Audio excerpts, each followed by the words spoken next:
Hey, what's up everybody? Welcome back to Boss Labs. My name is Chuy, and today we're talking about Artlist and Artgrid. These are two subscription services on the web for content creators and any sort of, editor who needs stock footage on Artgrid or stock royalty-free music on Artlist. And basically these two services are subscription services. You pay a yearly subscription cost and you get access to a library of music on artlist.io, I should say, actually. And you get access to stock royalty-free video on Artgrid. And the focus on these two are basically for people like me who create content for either YouTube or for clients because their licenses cover both. Right? You basically have one license that covers everything. So if you're sending a final edit to a client, you can have some of the video from Artgrid and some of the music from Artlist, and you won't run into any issues with the licensing because you've already paid for it. You paid for access to these files to use these assets in your final videos for yourself or for your clients. And basically, Artlist is my go-to for just about everything that I work on. So Artlist gets used on every single project because I always need music, and if you pay a little bit extra you get some sound effects and stuff like that, and you can search for certain sounds. So this is a really useful program, or I should say service, because I literally use this multiple times a week. Artgrid, on the other hand, has some really high-end looking footage as far as stock websites go for footage. They kind of are going for a higher end quality to their footage. They want cinematic looking footage. But once you kind of start searching for stuff, I mean, both sides, I don't love their search. But if you type in NYC, for example, you start getting kind of a mixed bag of, some cool aerial shots, high quality stuff, and then some stuff that's just kind of not up to par with some of the stuff you'll find on their homepage.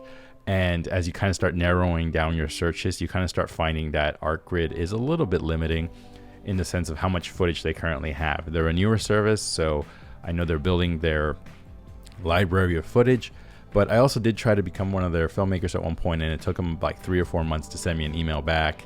And I had already sent some stuff out to them to check out, and then they were asking for it again, I think. So I just feel like they're kind of working on getting their stuff together and trying to figure it out. But at the same time, I feel like if you are looking for some cool stuff, you will find it on here. You will definitely find some really cool footage and some really high-end visuals.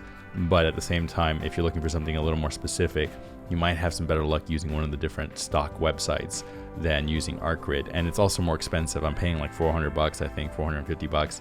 And that's not even the version that gives you like log footage or ungraded footage. Artlist, on the other hand, I think I'm paying like $300 for, and it's just fantastic. Artlist pays for itself within a month of my work, right? Because I use it for videos like this, I use it for my clients, and Artlist makes its money back. Artlist probably makes its money back so quickly that it eventually justifies Artgrid for me. But I said, hey, I use these for a year. Let me try using these for another year. And if I'm really not using Artgrid very much, I will cancel it next year. But I will probably never, unless something better comes along, cancel Artlist. So that makes me happy because this is the one I use the most. And as you can see here, they're currently having this promotion where they give you some free assets. And that's really cool. They did it last year, and I downloaded some of those, and they were really helpful. So it feels like they're trying to create this community of creators, and they're trying to support creators. Artgrid, I haven't seen any of that kind of stuff pop up, so we'll see. But this is a much newer service that they're providing. So I think I signed up almost as quickly as they kind of came up with it. So kind of seeing where they go with it, trying to see where their library goes. And, I already paid for the year. So I have until next April to make my decision on whether or not I want to keep Artgrid. But Artlist will stay. And both of them, like I said, search feature I don't love, but Artlist definitely has a helpful tool over here to narrow down what you're looking for based on your mood. You can see video theme, genre, instrument, things like that. And also you can search for songs without lyrics if you don't want vocals. And you can also usually find songs that do have vocals, but they will provide an instrumental track. So that pretty much does it. I just wanted to quickly talk about these two services because it's something that I do use, something that I invest in every year for not only my personal stuff like here on YouTube currently, but also professional work.